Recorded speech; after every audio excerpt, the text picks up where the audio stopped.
From the Fatheads Eyewear Studio in Indianapolis, Indiana, this is The Skinny. Maybe I need to start in the trash truck business. Don't rule it out. But the steering is spokes on the wheel straight ahead. The steering's broken. Bridges takes the wheel and he goes, whoa, whoa. He's airborne, and then I'm above him. Inverted. All at the same time. Yeah, you're just like, wow, that's a wild picture. He gets behind the race car and he tells me if I'm good or not, and if I'm good, he'll go, perfect. I hang up on the guy. I go, who's this? This is Deion Sanders. I go, yeah, nice try. See you later. Bounce and then this insane roll. That thing sent it. I hate qualifying. It's the worst. It's literally the worst thing you could ever do. But I'm smooth and creamy like milk chocolate. Have you ever not saw a Hershey bar that did not look good? Hi, I'm Tony Stewart. I'm Mario Andretti. I'm Johnny Rutherford. I'm Angel Sampe. I'm Travis Pastrana. This is Antron Brown. Hi, I'm Ricky Davis, and this is The Skinny. Hey, ladies and gentlemen, welcome to another edition of The Skinny. We're here in Indianapolis, Indiana. You're looking at the beautiful Fatheads Eyewear Studios, once in a while referred to as the Tank, because this used to be a police station. I'm not really sure how that works out. I mean, have you been in a holding tank? Well, I've seen them. You've heard about them? Yeah, from a friend. Ken Stout, Rico, Elmore. That guy sitting over there in the set with us is a longtime friend. That's Mr. Ricky Davis. Great to have him on the show with us. Of course, as always, Michael Young will try to keep us in focus. He's going to try to run the dial so you can hear us. I apologize in advance for what's about to happen. Not on Ricky's part, but the other two. And once again, much like in an earlier edition of this show, when we had Mr. Barry Wanzer on from Chip Ganassi Racing, we also have Colin, who's sitting in the corner, making sure he's keeping us all, our toes are on the line. We don't cross that line, whatever that line may be, which we're usually pretty good on the other side of it anyways. We start off over there, you don't have to worry about crossing it. Ricky Davis, ladies and gentlemen, a long-time, extremely successful mechanic in the IndyCar world, chief mechanic, car chief, crew chief. He's done a little bit of everything. I'm not real sure what the first year was when he started. I think he got a phone call from Mr. Vince Granatelli back in the day, but approaching 25 to 30 years with Chip Ganassi Racing, correct? It's closer to 29. Yeah. It's 29 this year. It'll be 30 next year. Wow. That's a pretty good run. Absolutely. Surprised me, too. We had Barry on here before, and you're on the 10 car. Yep. We were talking about that trio that's on Alex's car, and you guys obviously looking at a championship here, a third one for Alex, and man, the brain power on that car from Barry to Julian Robertson, and of course yourself. I mean, it's a deadly trio. Yeah, I've been very fortunate to spend a majority of all these years with both of those guys in one form or the other. And, our crew, we have many years of experience on that as well. That's a combined 80 right off the bat. That's not counting before you were at Chip Ganassi Racing. Right. Yeah, pretty amazing, dude. Yeah, I know. Like I said, I can't believe it that I've been able to be in this business a total of 35 years and spend 29 and almost 30 here. So in the IndyCar series, because I don't know, so I'm going to ask, other people try to steal you guys, move around ever? Yeah, I've been approached before. I mean, numerous times. Sure have. Yeah. But Chips, you guys got it good there. Great crew, great setup. Yeah, we do. And I told him I would entertain some conversation when the season was over, depending on where I was in my contract. But I never would jump ship in the middle of the year, especially with Chip. But yes, for sure, I know I've been contacted many times. Is there much movement on that stuff in the series? There's a lot of movement in the series. It's kind of tapered off now with the structured and the way the teams are structured, but it used to be years past. You'd see guys with different shirts every week. Like, you couldn't keep up with it. Really? Yeah. Wow. I got this note from Mike Hull, as I told him, I said, hey, we have Ricky Davis and Barry Wanzer coming on the show this year. And he replied back, I was looking for some dirt. I'm not going to lie. I was looking for some sort of story. But Mike being Mike, he knows how to play the role. He said both Barry and Rick have been a part of who we have become, and Mike, in his words, are always magical. Each had winning in their backgrounds. That's what was important to me with the hire. The rest is about understanding the Chip Ganassi Racing teammate way. You're not more important than the room. They help to build that culture that they are. Right. That's 100% true. And Barry and I know that was the way I attacked doing what I do. And I know that's what Barry was too. And we worked together. We were fortunate enough when he first started, we were on the same car together as mechanics for a while. And we just look after each other. We pushed each other to better. And that's the way we kind of tried to evolve it as we moved up in our careers and went the paths we did to bring up the people that we're trying to keep in this lane. And it's worked. I texted Scott Goodyear again, trying to get dirt on Ricky D. And I said, anything you could share with us, Scott? We love you, man. And he said, you knew if he was on your car, you didn't have to worry about anything. Amazing talent and a great team leader, one of the best. I'll send him his check. No, he was great. He was a great guy to You've work got a with. lot of people pretty well sorted out here. I like Well, this. they've bought into what I'm selling, that's for sure. It's talking about the teammate thing. It's so easy to get caught up with. I mean, these are all A personality people, viciously competitive. Mhm. And you have now 5 cars on that team. But everybody with their own crew, they're all their own individual car team, if you will. So at some level, if you let them go, they want to beat all the other team members. So Right. it's difficult. I could see it being difficult to let another guy know that's on a gearbox in the car beside you to walk over and help him out. Say, hey man, let me help you with that because I learned this before, and we don't want that to happen to you, versus the guy that says, let them learn on their own, man. We want to go beat them. Well, that's our mentality is the better all of our cars can do, the better we're all going to do. Right. So there's no point in having a car run first and a car run 15, 16 when you can get them all first through fifth or as close to as you can. So that's the way we approach it is it's not just my car, although to me, selfishly, my car is what I want to win and the car I want to win. But if I get beat by a teammate, that's good. And our teammates can follow in behind us. That's exactly what we're here for.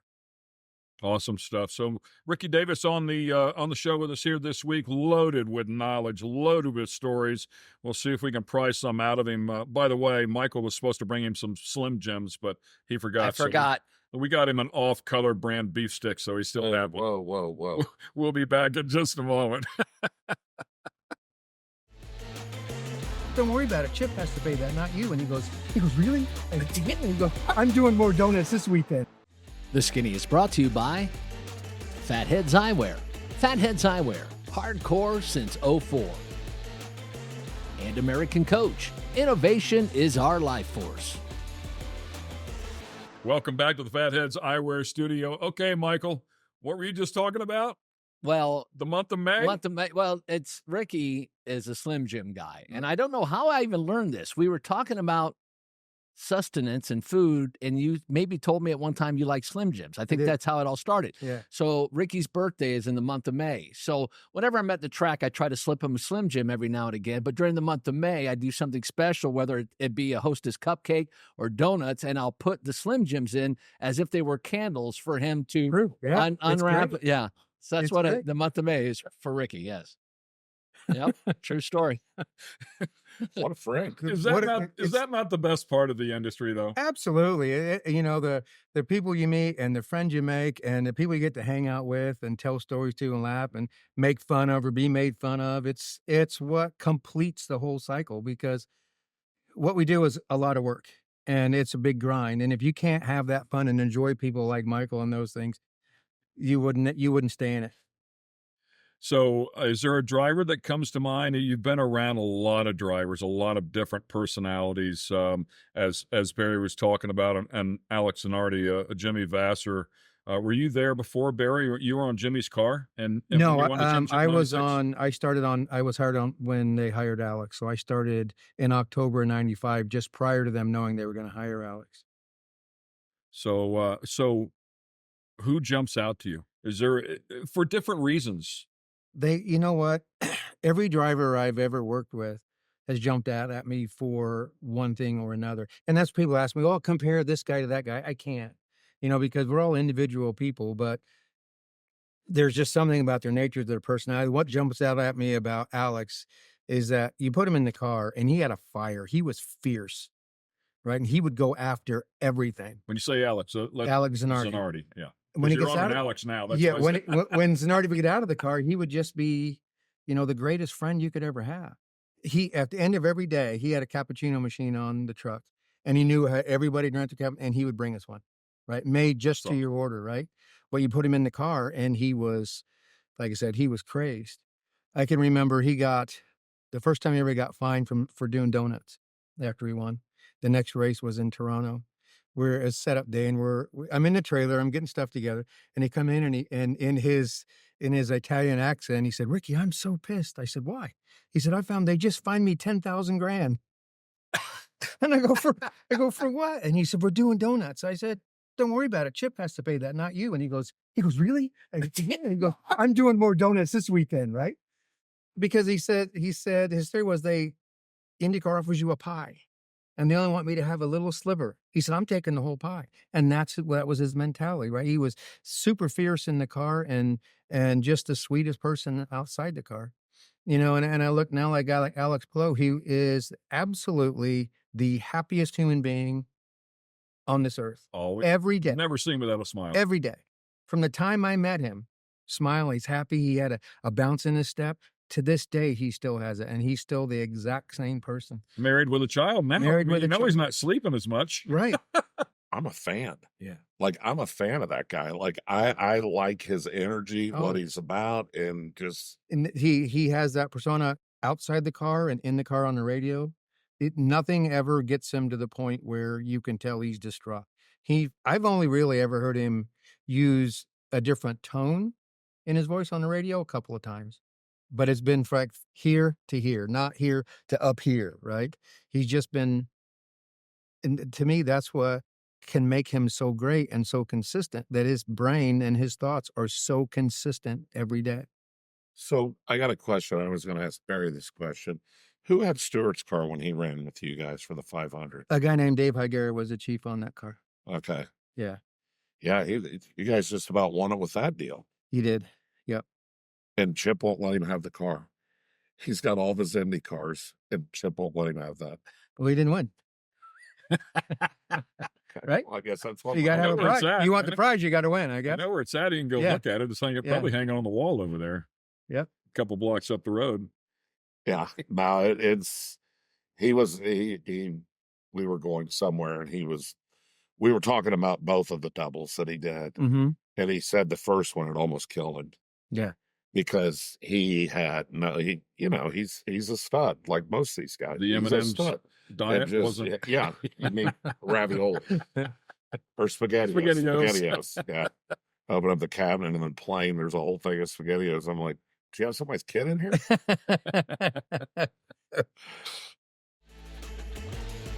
Man, it was going great. I mean, do this for a couple of years and I'll be sweet. Well, I ended up losing that ride for being too intense.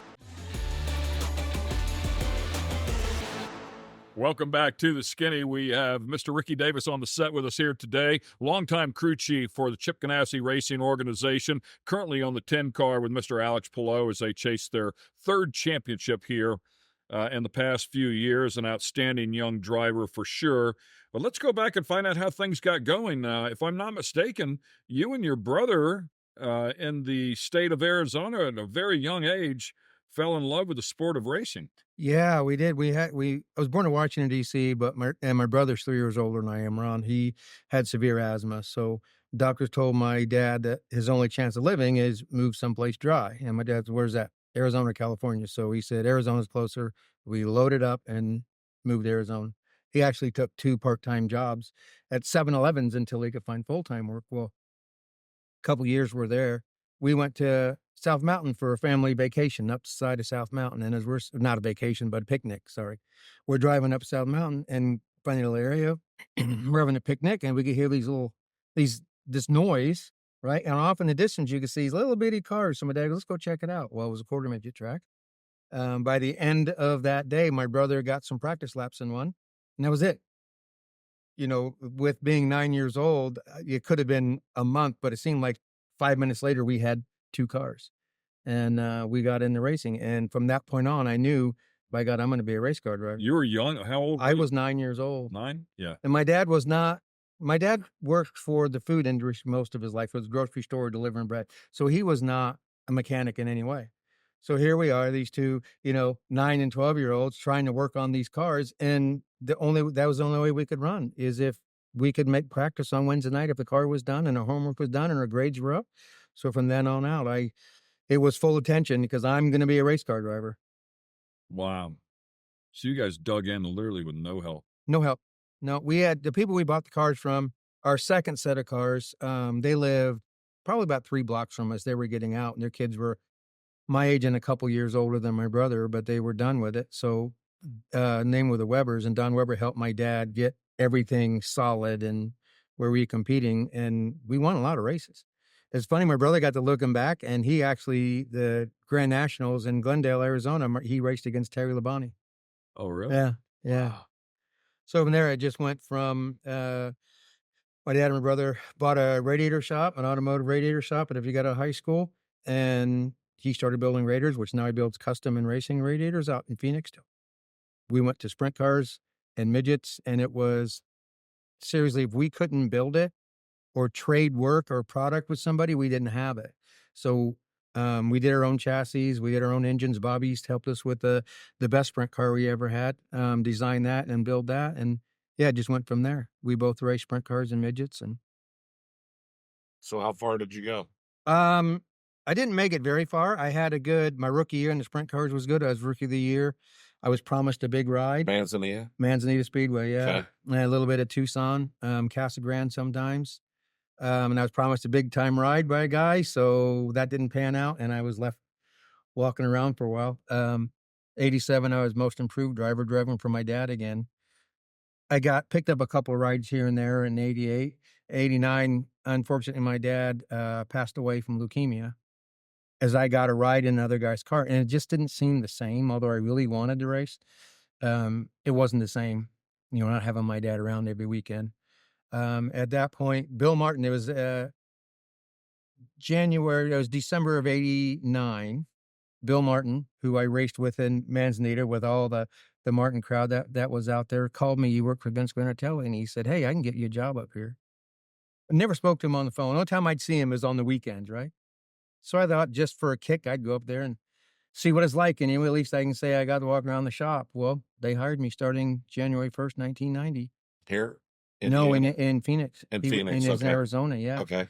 And been doing it ever since. I thought, man, this was great. I can work, because then it was like every other weekend or every second weekend, so I was still getting to race, and made a few contacts in IndyCar with the Valvoline, and they were sending me oil and gear oil, and enough that he said, sell it and keep some money. We can't give you cash, but we can send you some product. I sent him pictures, and man, it was going great. I'm thinking, do this for a couple of years and I'll be sweet. Well, I ended up losing that ride for being too intense. Yeah,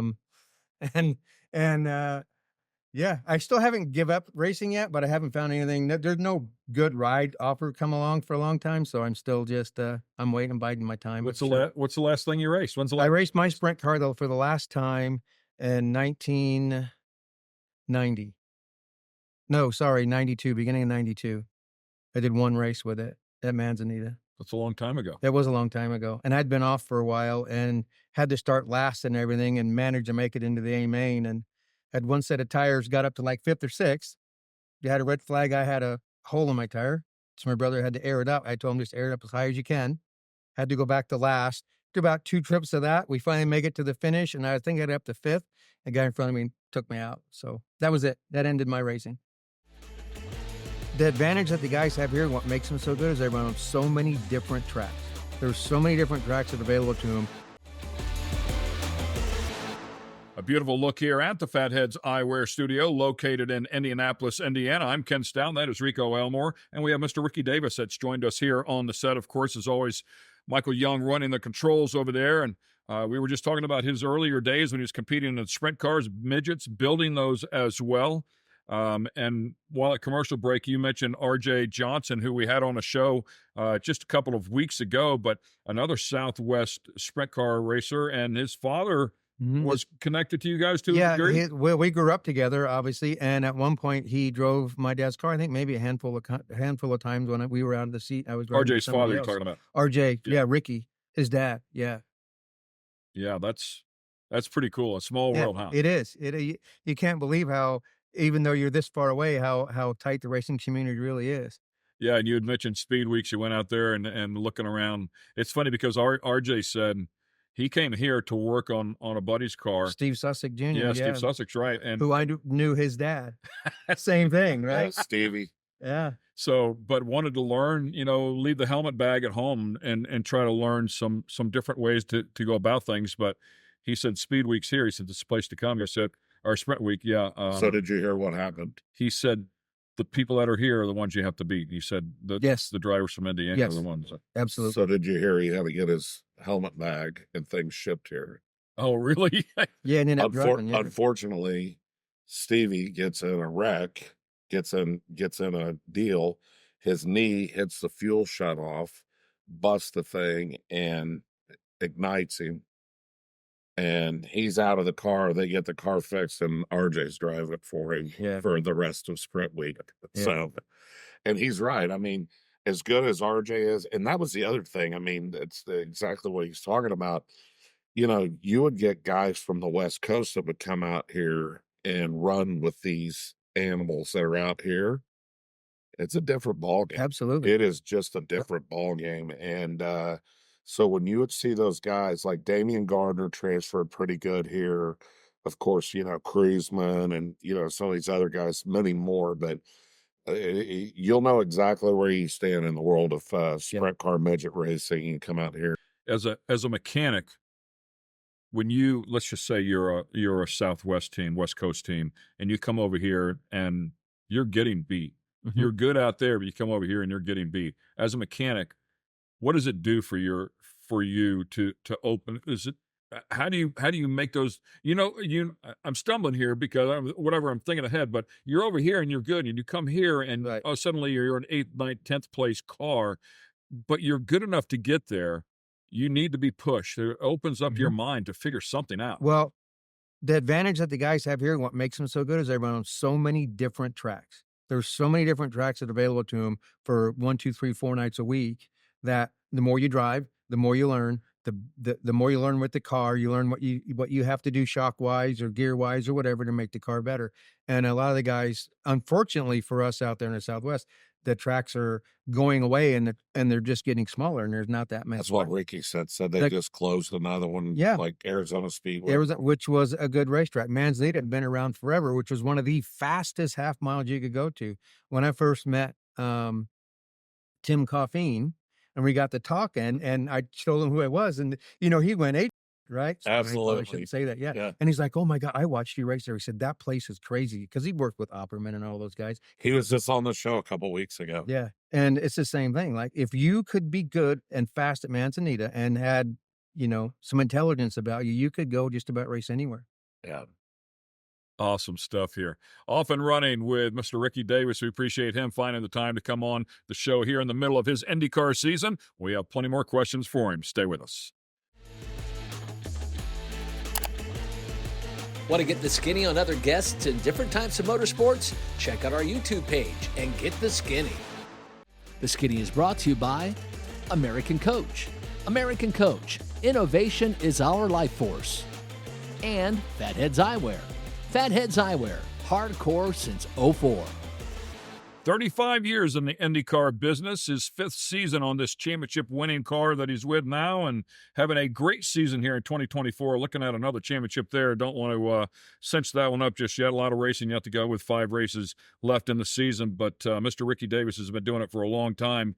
I want to go back to the Southwest here in Arizona, and then we'll jump off of the sprint car thing, but my understanding that you just went back there and received some sort of award. I did a few years ago. Yeah, 2019, I was inducted into the Arizona Motorsports Hall of Fame, which was quite an honor and very much a surprise and a shock to me. But I'm among some of my heroes that I watched when I was kids grow up, and some guys that did really great things inside of a car that I'm with. But yeah, I was flabbergasted. So, what's the criteria? What's the base? How did you make it into the Hall of Fame? They don't just let anybody in there. You've been pretty humble on this show, by the way. Appreciate that. But it's from my accomplishments, not only what I did there, it wasn't very many, but what I did away from there, what I've done in the sport of auto racing and representing Arizona.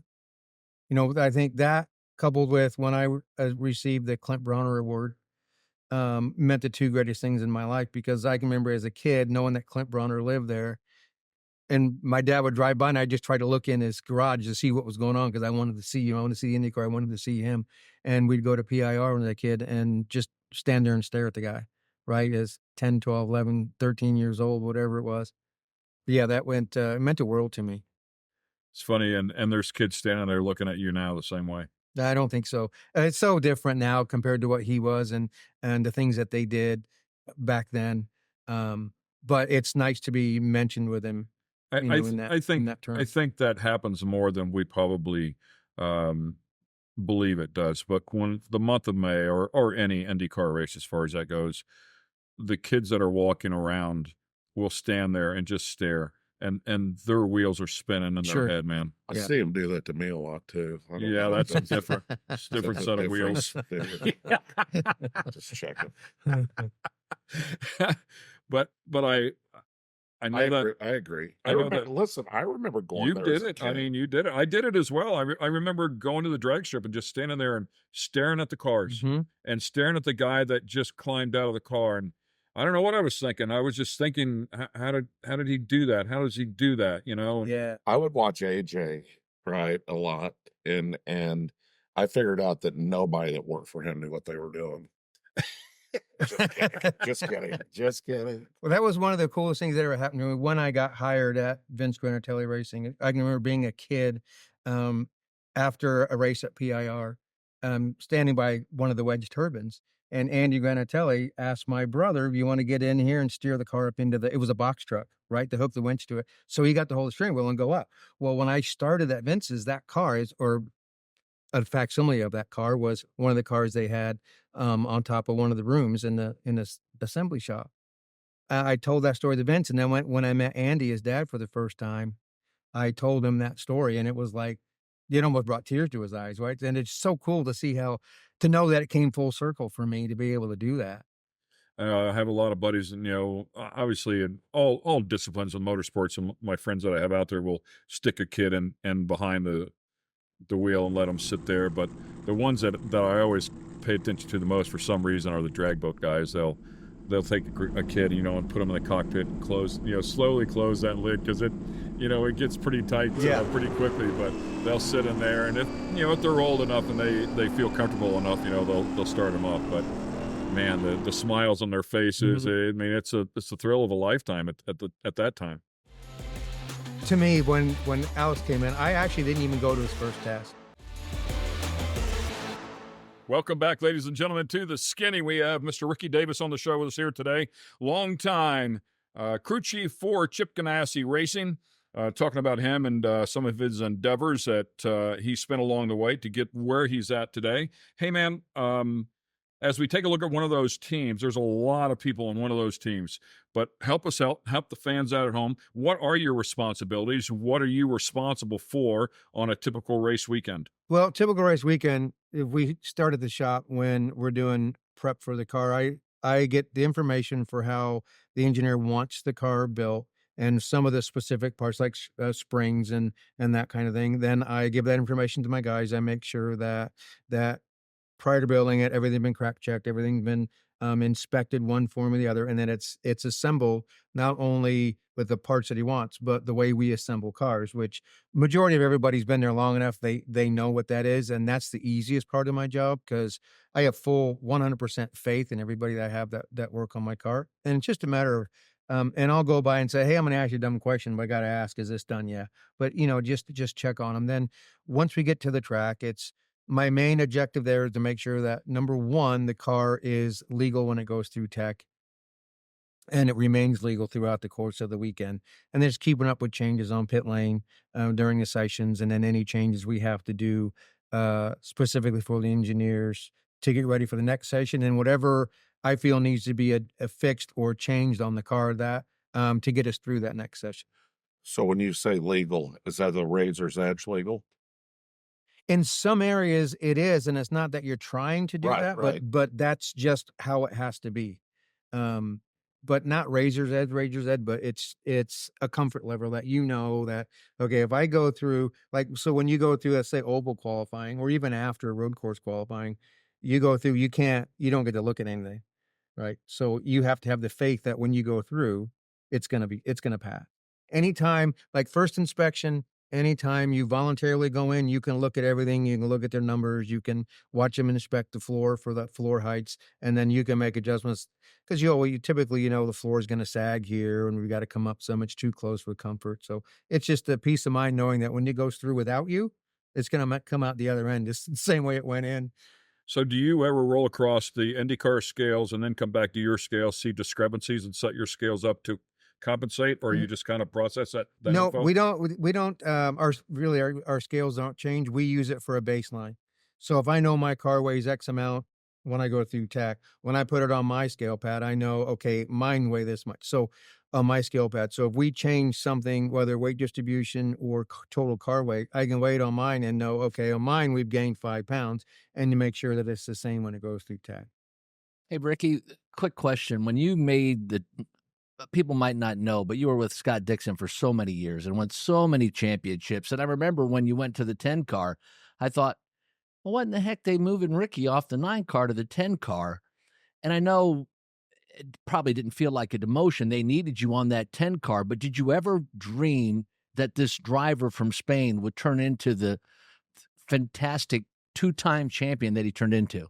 Well, no, you always have hope that the next guy is going to be the right guy. And I think we were really close with a couple of guys we had prior. And it was heartbreaking to know that, well, okay, for whatever reason, they've left or they're gone. And to me, when Alex came in, I actually didn't even go to his first test. I had already planned vacation to go back home to Arizona. I'm like, I'm going on my vacation. I approach it as it's another driver. We'll see how he turns out. Well, I was getting messages from the guys down there. This guy's great. Like, this guy's fantastic. He's going to be really good. And I'm okay.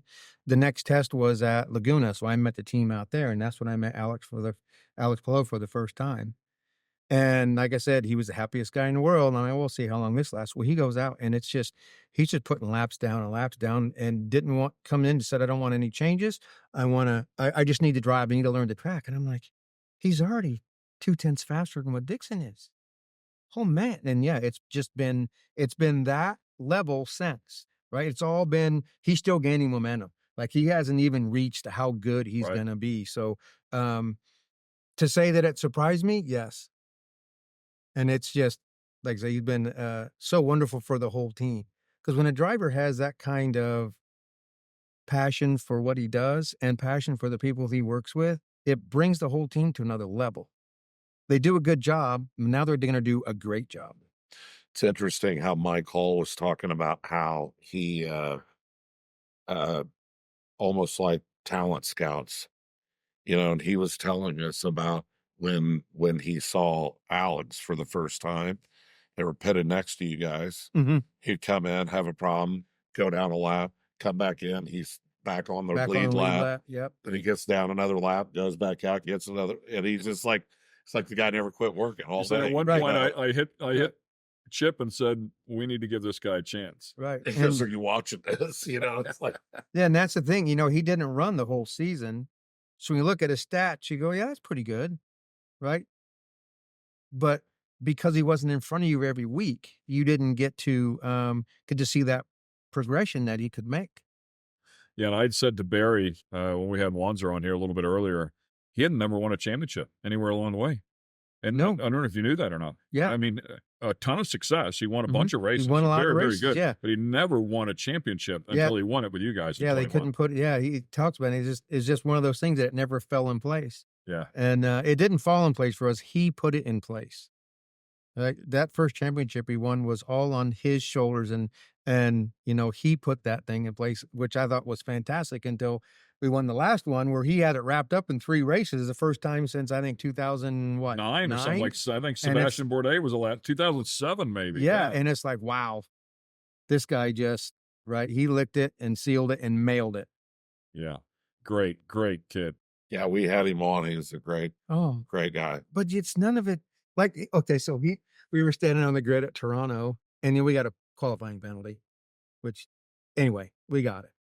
So, and just happened to be standing there as he got interviewed, and the guy asked him, "Do you have any concerns?" And I said to him after the interview, I go, why didn't you look at him and go, "I'm not concerned. What are you concerned about?" He goes, "I wish I could think that fast." He said, "But I'm just going through what I got to say." He goes, "I really wish I could think that fast."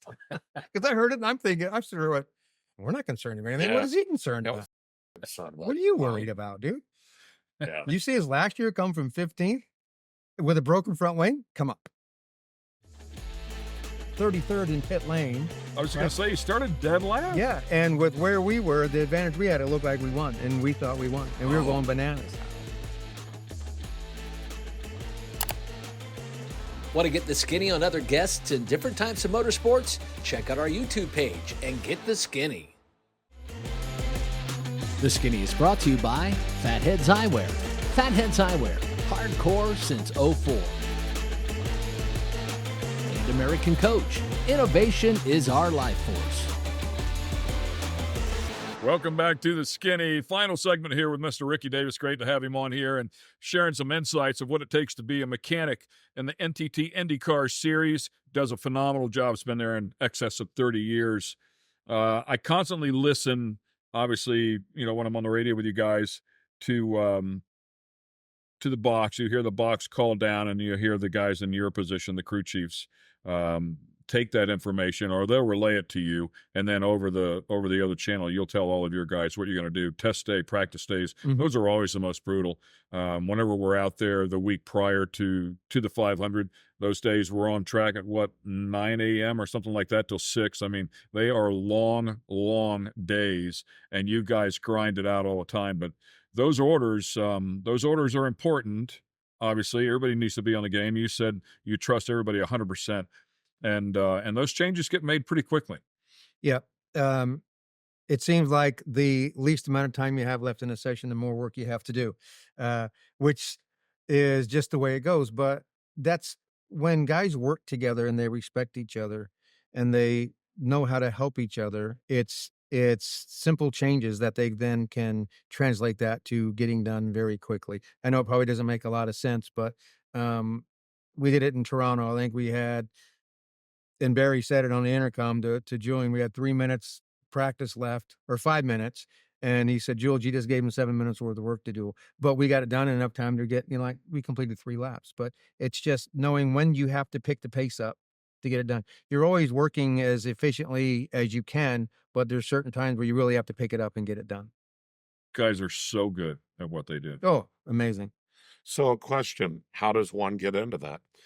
Well, we've had guys come in that have gone through airplane school, airplane mechanics. And it's usually any form of, if you're going to be on my end of any form of racing that you've ever done, right? It's hands and it's tools, hand tools, and knowing how things work and trying to understand how things work. We have guys that go to college and get engineering degrees and then come back and do it that way. There's a lot of different ways, but it's the first path that you choose. And if that's going to a local Friday night or Saturday night show, whether it's street stocks or bombers or late models or sprint cars or mini sprints, anything to get experience of working with nuts and bolts and hand tools. I was at Mid-Ohio, and I think Dixon, this was a couple of years ago, Dixon had got up on the podium. Matter of fact, I want to say it was his first podium of the season. It was that year where he went pretty late before he got a win. And matter of fact, that happened at Nashville. I had the honor of calling that one. But I was walking by after the end of the race, and a lady said, "You guys did good today." She said, "You need to get some women on your team." And I turned around real quick and I said, Chip Ganassi Racing probably has more women at that time than any other team. They've always been first in that. It seems, or leading the charge, if you will. And I see that PNC, one of your main sponsors, still sponsoring that Women in Motorsports initiative. And you made me think, like, how do you get in? I want people watching to know that it's a big deal for and let me women. tell you something, that program works. We have found so many highly skilled people from that, some of them are still in school and they can't come work full time yet because they're still in school. But it's like when they're available, you got to hire them. Right. And this is what I should have mentioned too, is that program. And also, if you want to do it and you have some kind of a resume of any kind of, you start mailing it to teams. That's all you can do. Mail it to teams or call them. Right. Or try to set up, with the team managers to get in and talk to somebody about coming to work there. Because it's to do this, you have to want to do it. There's a lot of work and a lot of hours, and it's very demanding. And if you just you think it's cool, I want to get in and be in a race team, they ain't going to cut it. You've really got to want to do it. Yeah, this was an internship that I was speaking of for the women. Yes. So it's great for them to get a good feel for what it's like. But you're right. Be careful what you wish for, because this isn't a 9-to-5 gig. Nope. Doesn't work that way. It's get up in the morning as early as you can and work till you're done gig every day. And it's how bad you want it, and it's how bad you want to be part of a winning group. Right? Yeah. Try to find a good spotter in that. Yeah. Somewhere. No, but I'm serious. That PNC's program has really opened their eyes to females in this sport, and I think it's great. Like Caitlin. Oh my God, yeah, she's great. We have another girl that works as a mechanic with us now, Kelsey, whose dad races sprint cars here. That on a whim and on a chance, a guy in the fab shop that knew her dad got her in an interview, and they talked to her and they given her a chance in the fab shop, and she was great. And I just went in one day and said, I want her to come on the road with me. And she did last year at Iowa, and has been just plug and play, and never worked on IndyCar before, but you can explain to her, hey, I need you to take these up, boom, and she's on it. She gets it done. And I think that's just fantastic. And all levels of the game too. I know, like you see the women engineer walking around for Honda. Yep. Chevrolet. Yep. I mean, they're locked in with a laptop doing whatever they do to get the magic out of those engines. Yeah, it's incredible. It's not just for a certain group engine. It's for anybody that wants to do it. Yeah. Anybody that just all you have to do is want it, and you'll get it. Awesome stuff. Hey man, thanks for taking the time. Thank you. I appreciate it. This was a lot of fun. Right in the middle of your season. I know you're wide open. You said after 4:00, what do you do up till 4:00? You're playing golf? Yeah, right. But I still think it was so cool to know when I pulled in here, I'm like, this was my first shop here. Yeah, we never brought that up. We brought it up with Barry. You worked here. You worked in this shop. Yeah. Unbelievable. And I totally skipped on asking you the question about Scott Goodyear. You were on his car in 1992. I was. Closest finish in Indianapolis 500 history. We had, I think, a total of 6-7 guys that worked on that whole team. Ron Mazuski was on it, who's now head of the engineering at Penske. Myself, Ron Cat, who just recently, I think he just retired from racing. He worked for Honda most recently. There's a handful of us, and that was it. And we honestly, with where we were, because we were 33rd in pit lane. I was going to say, you started dead last. Yeah, and with where we were, the advantage we had, it looked like we won, and we thought we won, and we were going bananas. Wow. Yeah.